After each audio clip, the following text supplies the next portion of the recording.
'Toofan' cinema చూసాక నాకైతే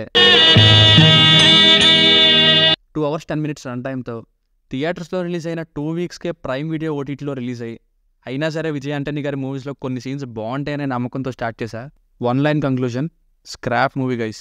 ఏ story లేని సినిమాకి సెకండ్ పార్ట్ అంటూ ఎండ్ చేస్తే ఏమనాలో నాకేం అర్థం కావట్లే. విజయ్ ఆంటనీ గారికి డైరెక్టర్ ఏం చెప్పి ఒప్పించారో కానీ సినిమాని కంప్లీట్గా సీన్ టు సీన్కి మరింత బోర్ కొట్టించేలా డల్గా వెళ్ళింది సినిమా. Directors fault. Secret agent film అంటేది అసలు వాళ్ళు సెకండ్ హాఫ్లో చెప్తే కానీ అర్థం కాలేదు నాకు ఇది ఒక సీక్రెట్ ఏజెంట్ ఫిల్మ్ అని. ఒక్క హీరో యాక్టింగ్, ఇంకా కొన్ని ఫైట్స్, ఇంకా ఒక డాగ్ని ట్రీట్ చేసే సీను, ఇవి తప్ప మిగతాదంతా ఇమ్మెచ్యూర్ డైరెక్షన్ అండ్ నరేషన్ అనేలా క్లియర్గా తెలుస్తుంది. ఫైట్ల కోసం అయితే ఈ సినిమానే చూడాలా. జాన్ విక్ లాంటివి చూసుకుంటాం కదా, full boring guys movie. Start చేసిన 10 minutesకే అంతెందుకు, ఫస్ట్ షాట్కే ఏదో తేడాగా ఉందేంటి అనే ఫీల్స్. సాంగ్స్ అయితే డబ్బింగ్ ఆర్టిస్టులు పాడేశారా అనేలా ఉన్నాయి. మ్యూజిక్ కూడా అంతేం లేదు.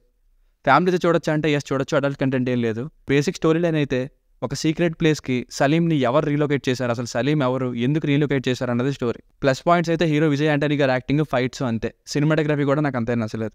మైనస్ పాయింట్స్ అయితే boring narration, worst direction and lazy writings, no proper story. So ఫైనల్గా మూవీ వర్డిక్ట్ ఏంటంటే చాలా కాన్ఫిడెంట్గా చెప్పగలను, మోస్ట్లీ మీకు కూడా నచ్చదు ఈ మూవీ. మీకు నమ్మకం లేకపోతే చూడండి, నాకైతే అసలు నచ్చలేదు. It's a very disappointing film. దీనికి రేటింగ్ వచ్చేసి ఇది నా ఒపీనియన్ 2/5. మీకు కనుక నా రివ్యూ నచ్చినట్లయితే మరిన్ని రివ్యూస్ కోసం మన ఛానల్ని సబ్స్క్రైబ్ చేసుకోండి. Thank you.